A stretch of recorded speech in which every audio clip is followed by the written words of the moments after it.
आदेश आणि सूचना सरकारकडून काढायच्यात, अधिकाऱ्यांकडून काढायचं, लगेच काढतो. पण म्हणलं ते बघून तर घ्यायला लागेल. पुन्हा आपण म्हणायचं काढ आणि ते निघाव चुकीचं, म्हणून ते अभ्यासकापुढं सगळं ठेवलं. काही समन्वयकापुढं ठेवलं, काही समाजातले काही हुशार लोक होते त्यांच्या पुढं ठेवलं. जेव्हा ते म्हणले काही बदल करायचा, त्यात काही हे असं ठेवायचं आणि त्याच्यानंतर दिलं आहे. मग ते आता त्यांना सूचना आदेश काढायचे शासन स्तरावर, मग आता त्यांना हा तर म्हणावं लागेल ना त्या ड्राफ्टनुसार. आता हा म्हणलो तर मग रविवार होता, ठीक आहे, सोमवारपासून सुरू होईल ते सगळं काम. मागे 1 महिन्याचा कालावधी तुम्ही दिलेला होता, मात्र 10 महिने उलटून गेले होते, तुम्ही स्वतः सांगितलं होतं. आता या 1 महिन्यात होईल का? तुम्हाला विश्वास आहे का यांच्यावर? दिलेल्या वेळेत तो विश्वास ठेवूच, नाहीच केलं तर लढायला मी सज्ज आहे ना माझ्या समाजासाठी पुन्हा. पुन्हा एकदा रस्ता नाही, मग आता चांगल्या कामाला शेवट नसतो, वाईट कामाला शेवट असतो.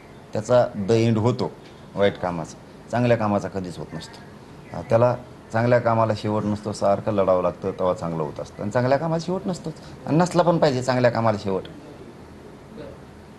काँग्रेस नेते विजय वडेट्टीवार असं म्हणतात की आता हा जो निर्णय ओबीसी मानवावरती अन्याय करणारा आहे, त्यामुळे ओबीसी स्वीकार रस्त्यावर उतरेल असा इशारा विजय वडेट्टीवार यांनी दिला आहे. सरकारवर देखील त्यांनी टीका केली की सरकार हे डबल ढोलकीसारखं वाचतं. आणि ते लई करी ढोलकी होय.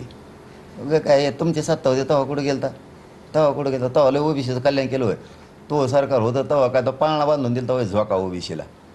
काही बोलायचं उगा आपलं. आणि हे आलं की याच्यावर बोलायचं. हे बी धडायचे नाहीत, हे काय ओबीसीला ह्याने काय पाळणा बांधला नाही, मराठ्याला बी काय झोका बांधून दिला नाही. आलेले बी आपल्या जनतेला कळा ना काही ओबीसीला आणि मराठ्याला. उगाच झुंजतो आपण. आपण दोघांनी मिळून, ओबीसी आणि मराठा यांनी सगळ्यांनी मिळून सरकारविरुद्ध झुंजलं पाहिजे.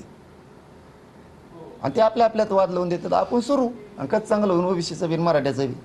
मी तर मराठ्याचं कल्याण करणारच आहे, मी तर पुढून येणारच आहे त्यांना. ते मुख्यमंत्र्यांना देखील ते असं म्हणाले की एकीकडे मुख्यमंत्री म्हणतात ओबीसी आरक्षणाला धक्का लागला, दुसरीकडनं दुसरीकडे मराठा समाजाची भूमिका बजावली. अरे मग मुख्यमंत्री, दोन्ही उपमुख्यमंत्री धक्का लावतच नाहीत ना ओबीसी आरक्षणाला. आमचं आहे ते हक्काचं देतात, आमच्या नोंदी सापडल्या ते द्यायलेत.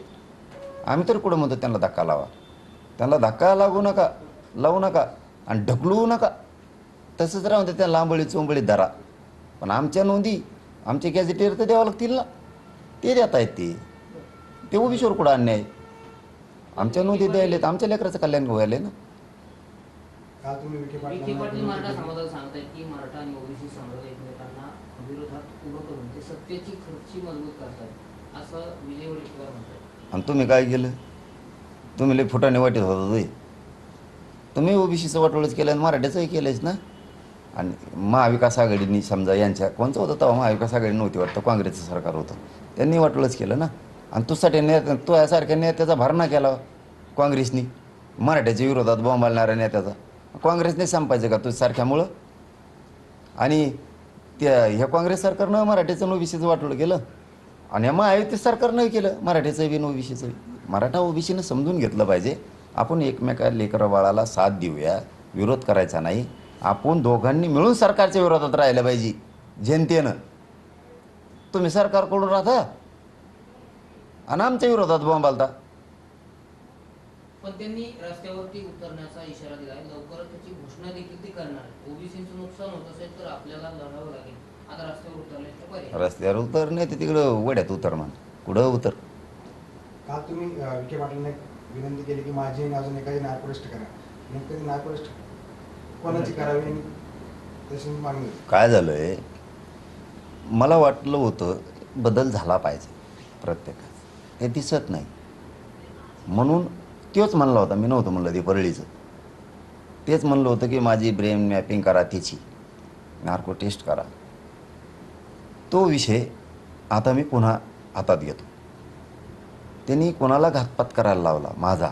मग आता तो काय गोळ्या औषधात याच्यात जेवणात घालणार होता, ते काय दगा फटका करणार होता, हे पुन्हा तपास होऊन ते समोर आलं पाहिजे. पुन्हा तपास होऊन काय होता विषय, कोण होता, पडलेलं त्या कोण जात होता, पी ए त्याचा बीडवाला, त्याच्यात आरोपी 1 नंबरला कोण करायला पाहिजे होतं, तो कोण तिसराच केला आहे, हे सगळं घेणं गरजेचं आहे. आता पण त्या आरोपींना साथ कोण देत आहे, ते कसं आरोपी होत नाही, या संदर्भात सगळं आता लावून धरणार आहे मी.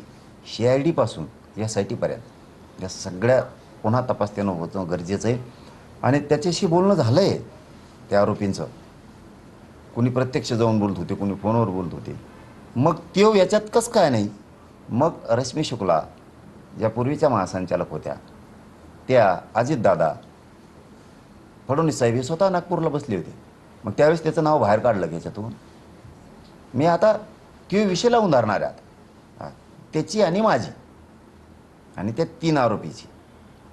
तसे त्याच्यात लय मोठे आहेत, ते सगळेच घ्यायला लावणार आहे. आता नार्कोटिक्स कसं काय होत नाही ते बघतो, कारण त्याची एकदा नार्कोटिक्स झाली माझ्या प्रकरणात नेमका तो काय करणार होता. आता करणारा मी पुन्हा सांगतो, मी आरोपीला तर दोष देत नाही, करणारापेक्षा करून घेणारा महत्त्वाचा आहे. ती काय करतो, मागून राहतोय आणि घोडे नाचल्यासारखा नाचितोय.